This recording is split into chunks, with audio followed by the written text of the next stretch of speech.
Now, for yourself personally, what's maybe the biggest mistake that you've made in this industry, and Man, I and make how did this you recover from it?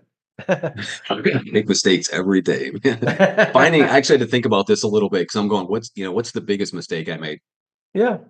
I think the first store I didn't fully understand the lease I was signing, and it all ended up working itself out. But Mhm. you really need to understand what's all involved in that lease, and that a commercial lease is very different from a residential lease. Yeah. And where a residential lease, the landlord's paying to fix a lot of stuff, but in a commercial lease, in most situations, that tenant is fixing everything. So Right. um, I didn't really understand that completely when I was getting. I knew some of it, but Mhm. I much better understand that now. But then the other thing is when it comes to exit strategies, it's like say you want to sell the business, or that building owner wants to sell the building.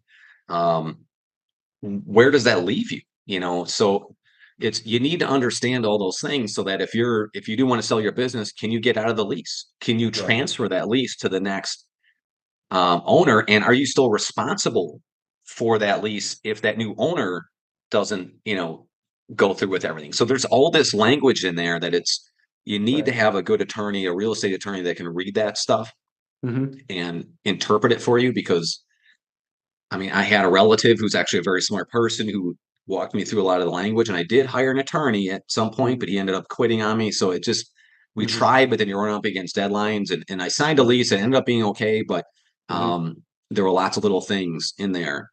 Mhm. The other thing is, what if, and you hear this every once in a while, you sign this lease, the lease is too short now.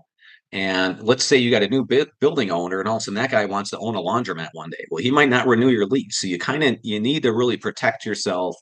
And I Yeah. have seen that happen a couple times. Mhm. Um, I tried buying a laundromat. This guy was retiring, being forced into retirement a little bit, and the building owner wanted to own it.